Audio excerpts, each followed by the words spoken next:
Hello and welcome to Bruce's Best Bits. It's not the walk around, we'll do that in a couple of days. But everything that I'm showing you today will be on sale at our next auction, Saturday 26th. Anyway, these things, right, these are what's known as ephemera.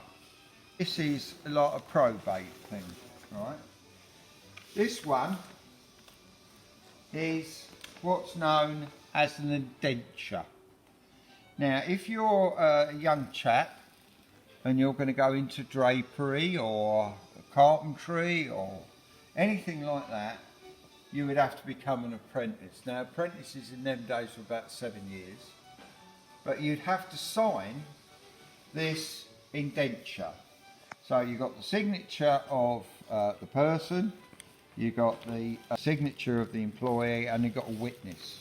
So it's Georgian, and it should be on the other side, there we are, 1802 this one, and this is to indenture this person into a trade.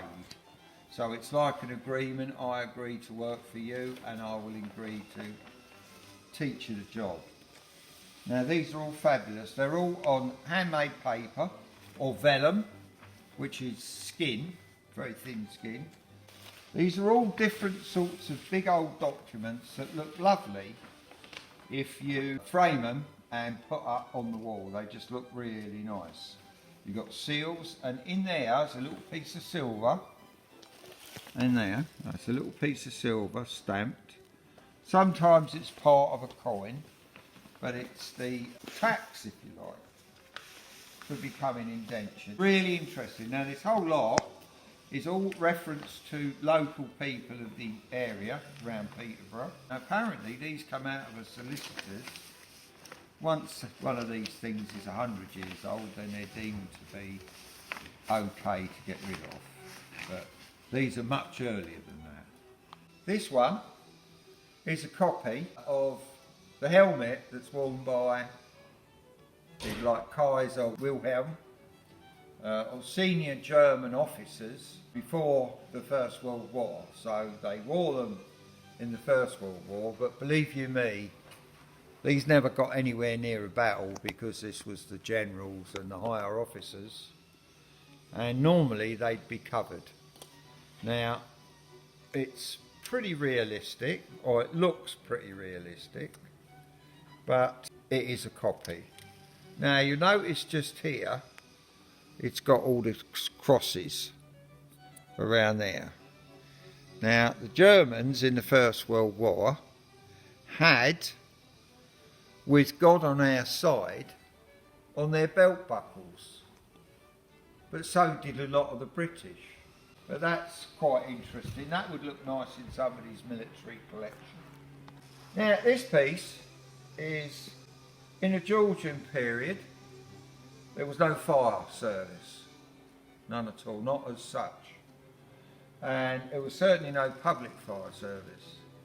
So what would happen is that you would take your insurance out with this is the Norwich Union, there, right, the Norwich Union. This plaque would be on the outside of your house, and that would let anybody know that you were insured, fire insurance, with the Norwich Union.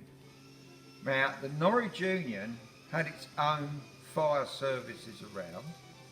There was also private companies with a little fire engine. It was only a pump, not, you know, big fire engines now. And they come and put your house fire out if they could. Very often they couldn't.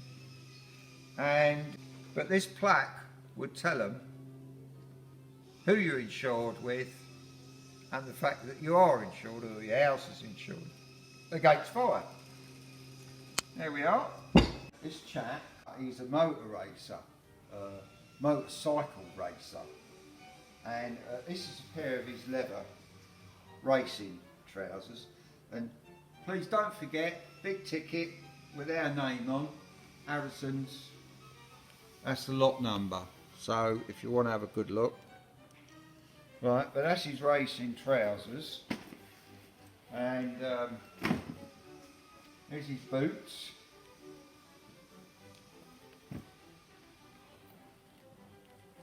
Intro boots. And there's another older, much older pair of boots. Leather soles. I think these are racing boots, but they look pretty old to me. But I've got some more kit over here. Really nice leather jacket, proper leather, good old fashioned. More racing gear, wet weather. This one, you can see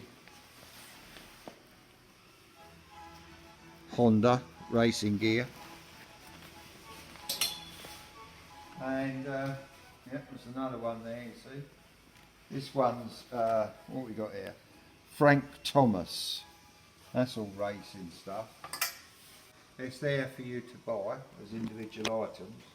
Right, so keep tuned and have a look for our next one, which will be Bruce's best walkabout, and that would be for the Saturday the 26th, for the auction Saturday the 26th. And I hope you have a good week.